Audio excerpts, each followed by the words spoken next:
Hello বন্ধুরা, আমি এখন এই ভিডিওর মধ্যে বাংলার তিনখানা আপকামিং কাজ নিয়ে কথা বলবো, একটা বাংলাদেশে এবং দুটো আমাদের এখানকে। তো প্রথমে যদি বাংলাদেশের কাজটা নিয়ে কথা বলি, সেটা হলো সিয়াম আহমেদ অভিনীত জঙ্গলির প্রি টিজার বেরিয়ে গেছে, সেটা নিয়ে কথা বলবো। এবং এই টিজারটা দেখে দেখুন, ম্যাক্সিমাম প্রচুর লোকে এটা দেখে নিয়েছে। আমার একসাথে এটা দিতে একটু দেরি হয়ে গেল, আমি একসাথে অনেকগুলো দিচ্ছিলাম বলে।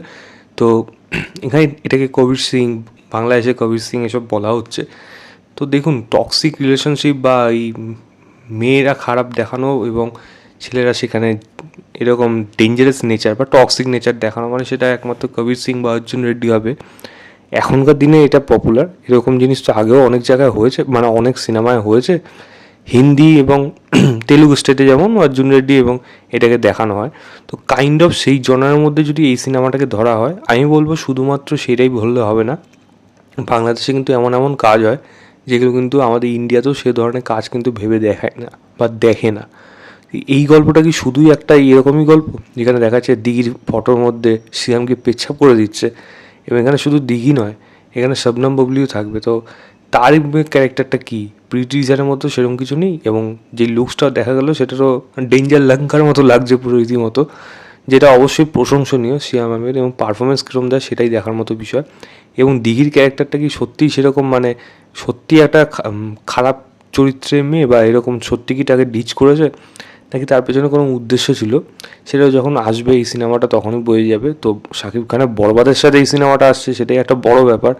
দেখা যাক এটা কীরকম বক্স অফিসে চলে। এরপর টিজার ট্রেলার এগুলো তো আসবে, সেগুলোর ব্যাপারে অ্যাটলিস্ট দেখলে কিছুটা বুঝতে পারবো। মেকিং ওয়াইজ কিন্তু এই মানে প্রি টিজারটা কিন্তু বেশ ইমপ্রেসিভ হয়েছে, এইটুকু আমি বলতে পারি। দেখা যাক কাজটা কীরকম হয়। দ্বিতীয় যদি কথা বলি, সেটা হলো মৈনাক ভৌমিকের আপকামিং সিনেমা, যেখানে লিড চরিত্রে থাকবে হলো রীতা বড়ি, এবং সিনেমাটার নাম হলো গৃহস্থ, যেটি আগামী মাসে মানে মার্চের 7 তারিখে আসছে।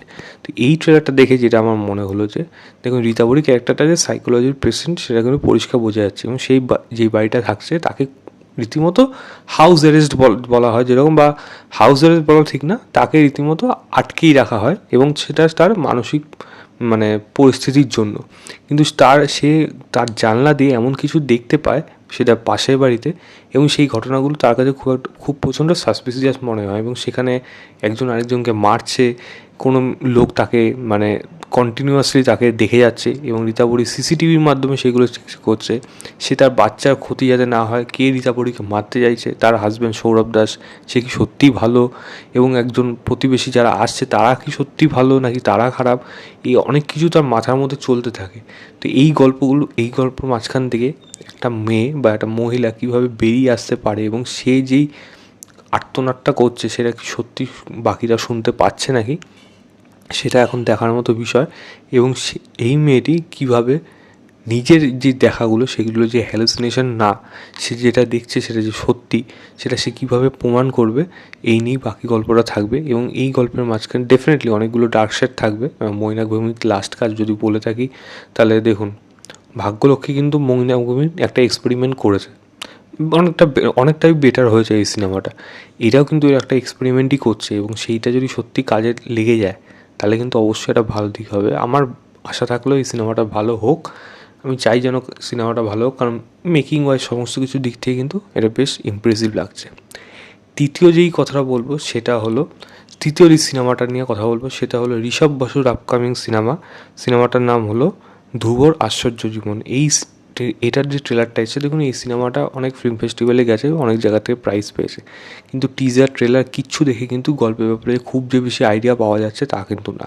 খুবই তারা সেটা লুকিয়ে রেখেছে। হয় তারা অতিরিক্ত চিন্তাভাবনা করে এটাকে লোকাচ্ছে, মানে এটা বুদ্ধিদীপ্ত হতে পারে অথবা আতলামও হতে পারে। তো আমি এটাকে বুদ্ধিদীপ্ত ওয়েতেই নিয়েছি, কারণ আমার পক্ষে এই ট্রেলারটা দেখা মানে বোঝা সম্ভব হয়নি।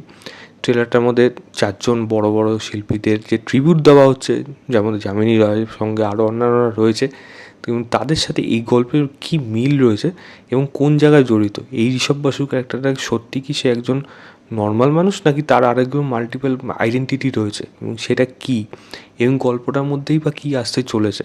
এবং শুধুমাত্র এই গল্পের মধ্যেই না, এখানে খুন হচ্ছে, এখানে মানে ভয় দেখানো হচ্ছে, হরর একটা এলিমেন্ট রয়েছে, প্রত্যেকটা দিক মানে অনেকগুলো দিক রয়েছে এই সিনেমাটার মধ্যে। কোন জনারের সিনেমা দেখুন সেটা চট করে বলতে পারছি না, সায়েন্স ফিকশনও মনে হচ্ছে, কারণ ঋত্বিকার যে ক্যারেক্টারটা সে এমন কিছু অ্যাক্টিভিটিস করছে যেটা দেখে হয়তো মনে হচ্ছে না এটা সুস্থ সবল মানুষ করতে পারে, বা তার মধ্যে একটা সুপার পাওয়ার চলে এসেছে।